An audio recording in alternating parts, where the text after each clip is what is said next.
కిందటి వారం బాబా ఏకాంతవాసంలో ఉన్నప్పుడు సందర్భానుసారంగా వివిధ వ్యక్తులను అనుమతించేవారు. ఆ, ఆ, అక్కడ వరకు చదువుకున్నాం. తర్వాత నుంచి ఇప్పుడు ఈ ఈ ఈ వారం చదువుకున్నాం. ఇదే సమయంలో పూణే సెంటర్ కార్యదర్శి కెకే రామకృష్ణన్ను ఒక సంఘటన ఎంతో ఆందోళన కలిగించింది. దానిని వ్యక్తపరుస్తూ డిసెంబర్ నెలలో ఒకరోజు ఉత్తరం ద్వారా ఇలా రాశాడు: మెహరాబాద్ లో బాబా ఏకాంతవాసంలో ఉన్నప్పుడు బాబాను దర్శించుకునేందుకు కేవలం సంపన్నులకే అనుమతిస్తున్నారని, పేదలకు అనుమతి ఇవ్వటం లేదని కొంతమంది వ్యక్తులు అనుకుంటున్నారు. ఇది విని బాబా నవ్వుకున్నారు. రామకృష్ణన్కు ఇలా జవాబు పంపించారు: నా దర్శనం పొందిన వ్యక్తి ఒక క్యాబినెట్ మినిస్టర్ కావచ్చును, లేదా ఒక బిచ్చగాడు కూడా అయి ఉండవచ్చును. వారి వారి అదృష్టాన్ని బట్టి వారికి నా దర్శనం లభిస్తుంది. నా దర్శనం కొరకు ధనవంతులను అనుమతించడం అనేది నాతో వారి అనుబంధం ఎంత గట్టిదో దానిని బట్టి ఉంటుందే గాని వారికున్న సంపదను బట్టి మాత్రం కాదు. ధనవంతులుగా ప్రాపంచిక సంపద కలవారు చలామణి అయ్యేవారు నాకు ప్రణమిల్లితే నేను నిరుపేదలకు హృదయం నిండా ప్రేమ కలవారికి నమస్కరిస్తాను. ఇది కాదనలేని యథార్థం. కేకి నాలావాలా డిసెంబర్ 30వ తేదీ ఆదివారం నాడు బాబా దర్శనానికి డెహ్రాడూన్ నుండి వచ్చాడు. బాబాను కలిసే విషయంలో సందర్శకులపై కఠినమైన నిషేధం ఉందని తెలిసినప్పటికీ అతడు నేరుగా వచ్చి ఖుస్రు క్వార్టర్స్ లో ఆది సిని కలిశాడు. అతడు వచ్చినందుకు ఆది చాలా విసుక్కుంటూ అతనికి ఏ విధమైన సహాయం చేయడానికి, చివరికి టాక్సీ ఏర్పాటు చేయడానికి కూడా నిరాకరించాడు. ఎందుకంటే ఏ సహాయం చేసినా అది బాబా ఆజ్ఞలను ఉల్లంఘించినట్టే అవుతుంది. అతి కష్టం మీద కేకి టాక్సీ అద్దెకు తీసుకుని మెహరాబాద్ చేరుకున్నాడు. అలోబా అతని ప్రవేశ ద్వారం వద్దే ఆపేసి ఈ విషయంపై బాబా స్పష్టమైన ఆదేశాలు ఇవ్వడం వలన ఇంటికి తిరిగి వెళ్ళిపోమని ఖచ్చితంగా చెప్పాడు. తాను బాబా దర్శనార్థినై వచ్చానన్న విషయం బాబా విన్న తర్వాత కూడా తనను తిరిగి ఇంటికి వెళ్ళిపోమని ఆదేశిస్తే తప్పకుండా విధేయుడినై తిరిగి వెళ్తానని కేకి నాలావాలా అలోబాతో చెప్పాడు. అదే సమయానికి ఏరుచ్ వచ్చి బాబా అడిగితే తప్ప ఏ విషయము చర్చించకూడదనే షరతుపై కేకి నాలావాలాను కేవలం 2 నిమిషాలు చూడటానికి బాబా అంగీకరించారు అని తెలియజేశాడు. కేకి నాలావాలా అందుకు అంగీకరించాడు. అతనిని మండలి హాల్కి తీసుకువెళ్లారు. కేకి లోపలికి ప్రవేశించిన తర్వాత అతనికి బాబా ఆలింగనం లభించింది మరియు 5 నిమిషాలు కూర్చోడానికి అనుమతి కూడా లభించింది. ఆ రోజుల్లో డెహ్రాడూన్లోని మెహర్ థామ్లో బాబా విగ్రహాన్ని ప్రతిష్ఠించే విషయంలో వివాదం తలెత్తింది. విగ్రహమా లేక పెద్ద ఫోటోనా? నీ ఉద్దేశంలో ఈ రెండింటిలో ఏది ఏర్పాటు చేస్తే బాగుంటుందో చెప్పు అని బాబా కేకి నాలావాలాను అడిగారు. ఫోటోనే ఇష్టపడతానని నాలావాలా చెప్పాడు. బాబా ఇలా జవాబిచ్చారు: నేను ఇలాంటి ఆరాధనలన్నిటినీ, అంటే విగ్రహారాధన, నిర్మూలించడానికే వచ్చాను. కానీ డెహ్రాడూన్ మరియు ఇతర ప్రాంతాల వారిపై ఉన్న ప్రేమకు వసుడినై ఉన్నందున వారు ప్రేమతో ఏం చేయాలనుకుంటున్నారో దానిని నెలకొల్పజేయడానికి నేను నా ఆదేశాలను సడలిస్తున్నాను. అదే సమయానికి నారీమన్ మెహరాబాద్ లోనే ఉన్నాడు.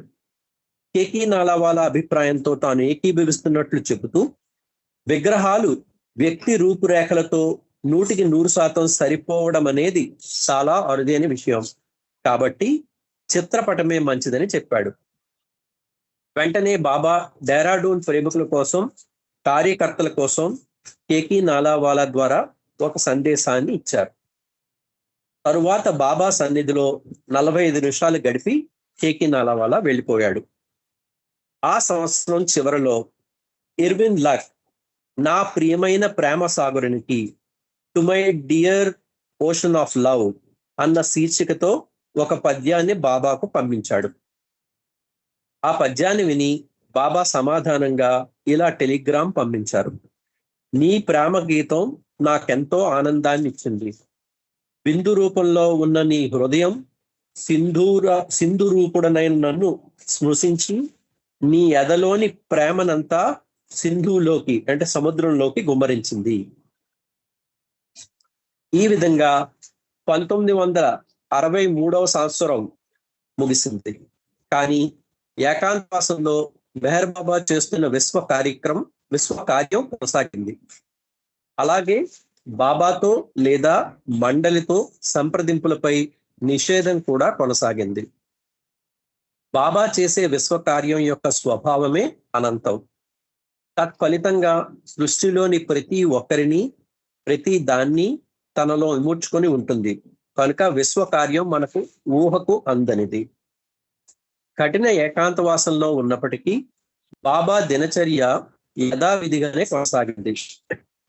ఆయన పేరు మీద జరిగే పని గురించి వచ్చిన ఉత్తరాలను వినడం, మండలి వారితో విషయాలు చర్చించడం, పేకాట ఆడటం, అప్పుడప్పుడు సందర్శకులను కలవడం జరుగుతూనే ఉన్నాయి.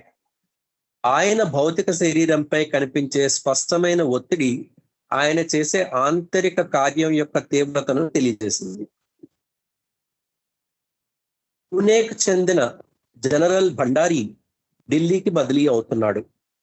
బయలుదేరే ముందు బాబాను కలవాలనే తపనతో ముందుగా అనుమతి తీసుకోకుండానే అతను, అతని భార్య 1964 జనవరి 2వ తేదీన వారి 17 ఏళ్ల కుమార్తె రేవాతో కలిసి మెహరాజాద్కు వచ్చారు. జనరల్ భండారి తనతో పాటు అహ్మద్ నగర్లోని మిలిటరీ బ్రిగేడియర్ జనరల్ను మరియు అనేక ఇతరుల అధికారులను కూడా తీసుకొచ్చాడు. బాబా దయతో వారిని దర్శనానికి అనుమతించారు. బ్రిగేడియర్ జనరల్ పంజాబ్కు చెందిన సిక్కు. బాబా అతనితో గురునానక్ సద్గురు, పర్ఫెక్ట్ మాస్టర్ అని అన్నారు. బ్రిగేడియర్ జనరల్ భార్య బాబాను గురునానక్ గురించి మీరు చదివారా అని ప్రశ్నించింది. నేను చదవలేదు, కానీ నాకు తెలుసు అని సంజ్ఞ చేశారు.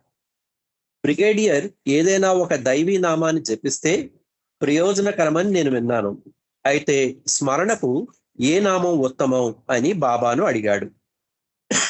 నీవు నీ భార్యను ప్రేమిస్తావా అని బాబా అతనిని అడిగారు. అవును బాబా, నేను ఆమెను అమితంగా ప్రేమిస్తాను. ఆమె నీకు దూరంగా ఉంటే ఏం చేస్తావు? ఆమెను తలుచుకుంటూ ఉంటాను. చేతిలో జపమాల పట్టుకుని ఆమెను తలుచుకుంటావా?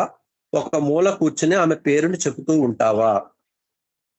లేదు, నేను ఆమె గురించి ప్రేమతో అతి సహజంగా తలుచుకుంటాను. అప్పుడు బాబా ఇలా తెలియజేశారు. అదే విధంగా అతి సహజమైన రీతిలో భగవంతుణ్ణి స్మరించినట్లయితే అదే అసలైన స్మరణ.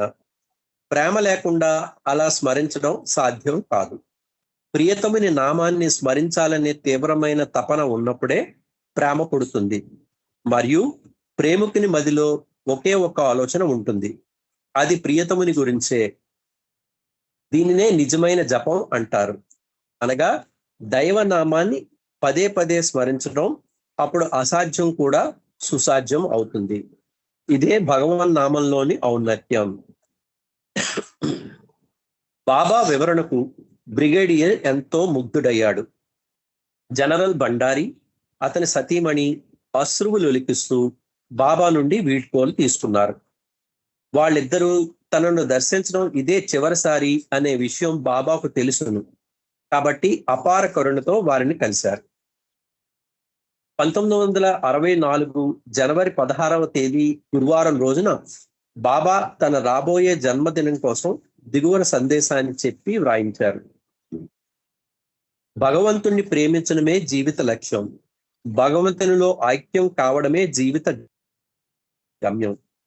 ఈ గమ్యాన్ని చేరడానికి అతి ఖచ్చితమైన మరియు వేగవంతమైన మార్గం నన్ను అధికాధికంగా ప్రేమిస్తూ నా కొంగు పట్టుకుని ఉండడమే. నేను చాలా బాధలు పడ్డాను. నేను మౌన విరమణ చేసే వరకు ఇంకా చాలా బాధలు పడవలసి ఉంటుంది. నా ప్రేమికులకు నా ప్రేమాశీస్సులు ఇస్తున్నాను. న్యూయార్క్ లోని new school for social research లో 1948 నుండి డాక్టర్ సుబోధ్ చంద్ర రాయ్ 50 ఏళ్ళు అనే భారతీయ హిందూ పండితుడు విద్యాబోధన చేస్తున్నాడు. ఒకరోజు అతను ఉపన్యాసం ముగిసిన తర్వాత రోజ్ గార్బాడే అనే మహిళ 1958లో అమెరికాలోని బాబాని కలిసింది. అతనికి బాబా పుస్తకం ఒకటి ఇచ్చింది. 7 ఏళ్ల వయసు నుండి చంద్రరాయ్కి కంటి చూపు లేదు. భారతదేశంలో పర్యటించడానికి మరియు చదువుకోవడానికి ఫుల్ బ్రైట్ రీసెర్చ్ స్కాలర్షిప్ పొందిన మొట్టమొదటి అంధ పండితుడు ఇతనే. ఇతని పరిశోధన అంశం హిందూ మతంలో ఆధునిక పోకడలు. కలకత్తాలో ACS చారితో సుదీర్ఘంగా మాట్లాడిన తరువాత అతడు మెహర్ బాబాను కలవాలని నిశ్చయించుకున్నాడు.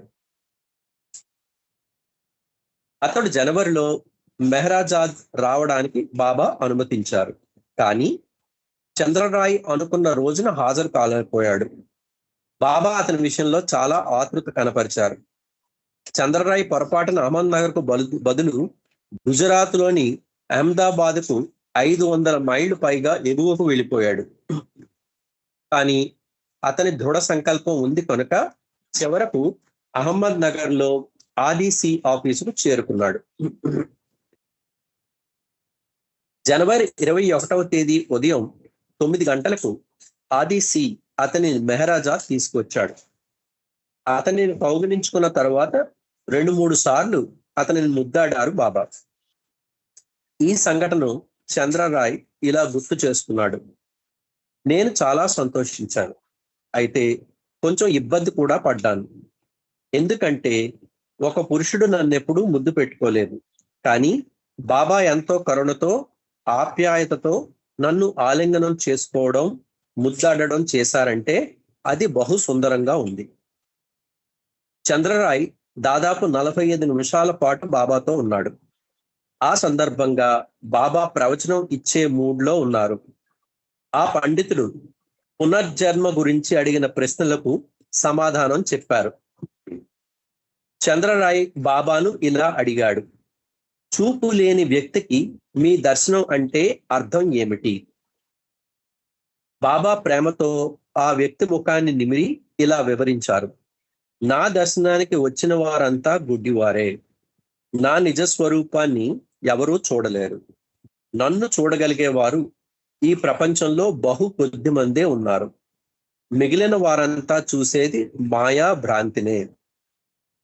నన్ను స్పృశించడం లేదా నా ఆలింగనం పొందడం అనేది చెప్పలేని ఆశీర్వాదం. కాబట్టి నీవు ధన్యుడవు.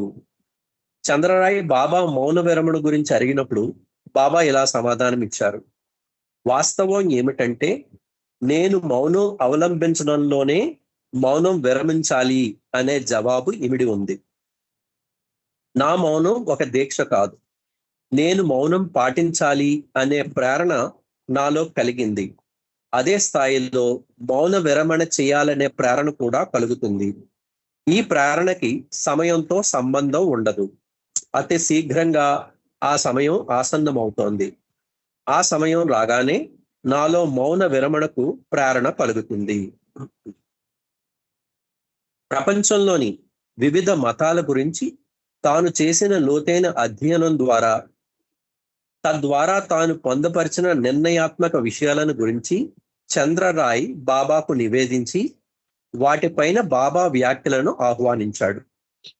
జవాబుగా బాబా ఇలా చెప్పారు, మతంలో 2 అంశాలు ఉంటాయి.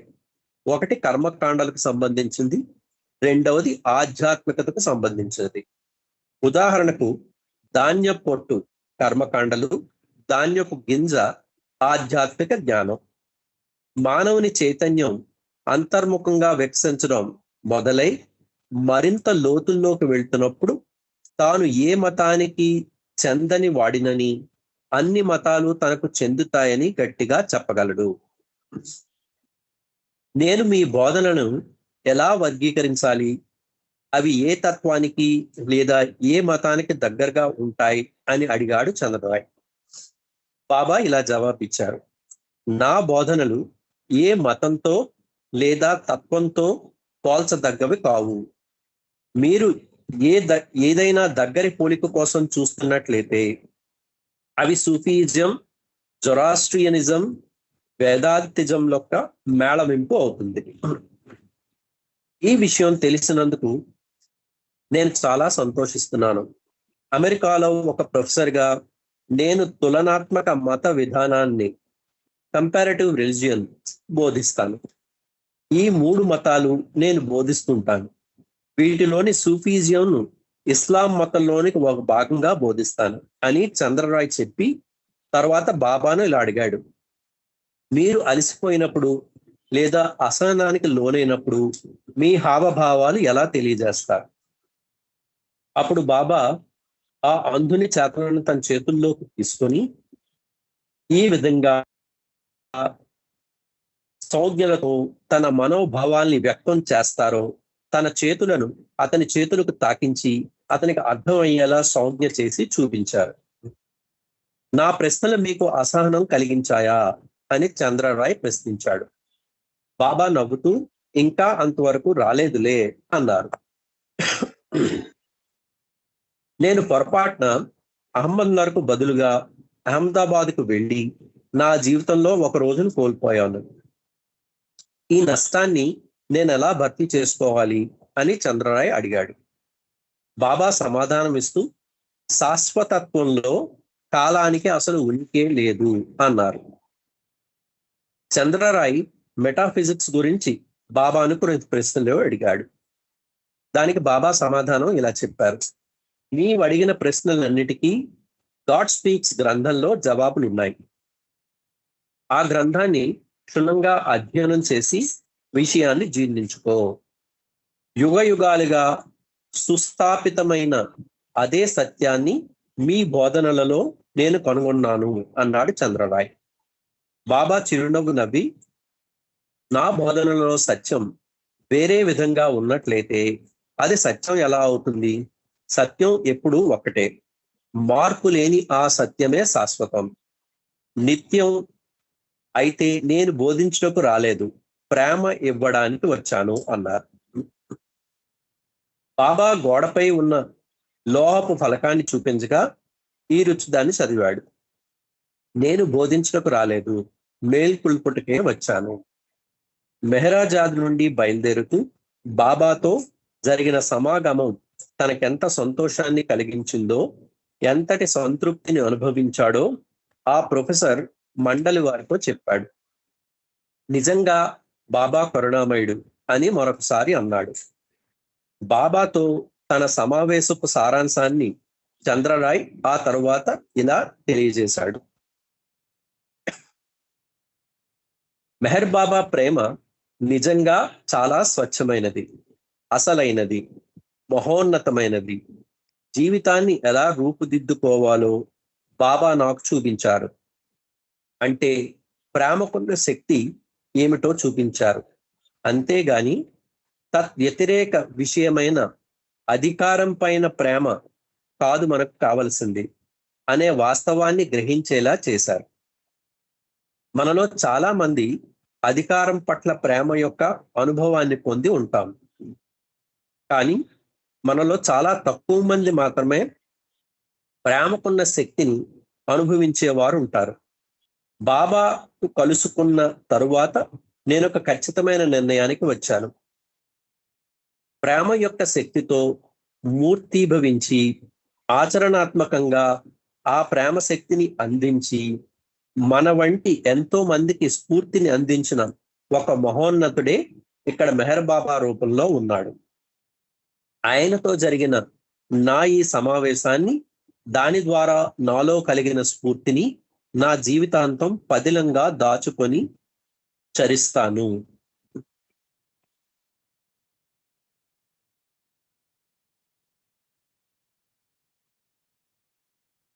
మెహరాజాద్లో ఏకాంతవాసం కొనసాగుతున్నది. పూణే 1964 మే. రాయపూర్లో ప్రచురింపబడుతున్న క్రొత్త హిందీ పత్రిక గైడ్ కొరకు 1964 జనవరి 30వ తేదీన బాబా ఈ సందేశాన్ని ఇచ్చారు. యుగ యుగాలుగా మానవులు శాంతి మరియు సంఘర్షణలో మునిగి ఉన్నారు. ఈ సంఘర్షణయే వారిని గందరగోళంలోకి, కష్టాల్లోకి నెట్టింది. శాంతి మరియు సంతోషాలు పోరాటం ద్వారా పొందబడేవి కావు. వాటిని తమలోనే వెతకాలి అనే వాస్తవాన్ని గ్రహించినట్లయితే మానవులు తమ పోరాటాన్ని విడిచిపెట్టి తమతోనూ మరియు ప్రపంచంతోనూ శాంతిగా వ్యవహరిస్తారు. నేను బోధించుటకు రాలేదు, మేల్కొల్పుటకే వచ్చాను. శాంతి మరియు సంతోషాలు పొందడం ద్వారా, శాంతి మరియు సంతోషాలు పోరాడడం ద్వారా, బేరసారాలు ఆడడం ద్వారా, అప్పుగా తెచ్చుకోవడం ద్వారా లేదా కానుకగా పొందడం ద్వారా సమకూరేవి కావని, అవి అందరిలో అంతర్గతంగా ఉండేవేనని మానవులను మేల్కొల్పడానికే వచ్చాను. బాబా ఫిబ్రవరి 18వ తేదీన అమెరికాలోని సూఫిజం రీఓరియంటెడ్ బృందానికి ఒక సందేశం పంపించారు. అన్ని మార్గాలు నావే, అన్ని మార్గాలు చివరికి నన్నే చేరుతాయి. కానీ నన్ను చేరడానికి అతి దగ్గరి త్రోవ ఏ మార్గము కానీ నేను లేకుండా చేసుకునే ప్రేమయే. Self అనిహిలేటివ్ love. ఏప్రిల్ నెలలో తిరిగి తాను పూణే వెళ్తున్నారు. ఆ నెలలో అక్కడ తాను ఎవరిని చూడనని బాబా సూచించారు. ప్రేమికులు మరియు భక్తులకు మే నెలలో నిర్దిష్ట రోజుల్లో నిర్ణీత సమయాల్లో బాబాను దర్శించుకునే అవకాశం ఇవ్వబడుతుంది. పెన్ హెమన్ గత 2 వేసవి కాలాల నుండి దర్శనం కోసం అభ్యర్థిస్తున్నాడు. కానీ బాబా వాయిదా వేస్తూ వచ్చారు. చివరికి అతనికి ఈ మే నెలలో రావడానికి అనుమతి ఇచ్చారు. అలాగే జోసెఫ్ హార్బ్ కూడా అనుమతి లభించింది. అమెరికా నుండి చాలా మంది ప్రేమికులు ఎలిజబెత్ పాటర్సన్, కిట్టి మరియు రూత్ వైట్ మెథిల్ బీచ్ నుండి ఇండియా రావడానికి అనుమతి కోరుతూ ఉత్తరాలు రాశారు. కానీ బాబా ఫిబ్రవరి 23వ తేదీ ఆదివారం నాడు ఈ క్రింది సర్కిల్లను చెప్పి వ్రాయించి దానిని పశ్చిమ దేశాలకు పంపించారు. ఒక వారం రోజుల తర్వాత అదే సర్కిల్లను భారతదేశం అంతటా కూడా పంపించారు. 1964 ఏప్రిల్ 1వ తేదీ నుండి జూన్ నెల చివరి వరకు నేను పూణేలో ఉంటాను. నా స్వంత కారణాల వల్ల ఈ సంవత్సరం అక్కడ నేను ఎవరికీ దర్శనం ఇవ్వను. నేను సేద తీరడానికి పూణే వెళ్తున్నాను. నా విశ్రాంతికి భంగం వాటిల్లకుండా ఉండాలని ఆశిస్తున్నాను. అందువల్ల నన్ను చూడాలనే ఉద్దేశంతో ఎవరు పూణే రావద్దు. ఎవరు నా దగ్గరకు రాకూడదు లేదా దగ్గరకు రావడానికి అనుమతి కోరకూడదు. నేను పూణేలో ఉన్న రోజుల్లోనూ మరియు ఆ సంవత్సరం మిగిలిన రోజుల్లోనూ ఎవరూ నాకు కేబుల్ లేదా టెలిగ్రామ్ పంపించకూడదు. కానీ అత్యవసర సందర్భంలో కేబుల్ లేదా టెలిగ్రామ్ అనుమతించబడుతుంది. ఈ సంవత్సరం పూణేలో నన్ను చూడాలని ఆసక్తిగా ఎదురు చూస్తున్న మీలో చాలా మంది నన్ను దర్శించడానికి వీలు లేదన్న నా ఆదేశాల వలన కలత చెందవచ్చు. కానీ ఎట్టి పరిస్థితుల్లోనూ నా దామన్ను గట్టిగా పట్టుకుని ఉండాలని నేను ఇదివరకే చెప్పాను. నన్ను చూడకపోవడం అనేది ఆ పరిస్థితుల్లో ఒకటి. ఈ సంవత్సరం 1964 నా బాధ్యతలకు పరాకాష్ట. కానీ 1965వ సంవత్సరం నాకు, నా ప్రేమికులకు అద్భుతమైన సంవత్సరం. గత సంవత్సరం బాబా తన పుట్టినరోజు గురించి ఏ విధమైన వేడుక అనుమతించలేదు. కానీ ఈ సంవత్సరం అటువంటి నిషేధం లేనందువలన ప్రతి చోట ప్రేమికులు జన్మదిన వేడుకలను పెద్ద ఎత్తున జరిపించడానికి సిద్ధమవుతున్నారు. ఇందుకోసం వివిధ సెంటర్లలో రకరకాల సన్నాహాలు మొదలయ్యాయి. అవతార్ మెహర్ బాబాకి చేయండి. 8:25 అయింది. 69, 61వ పేజీలో 4వ పారా వరకు చదువుకుందాం. 5వ పారా నుంచి చదువుకోవాలి నెక్స్ట్ టైం.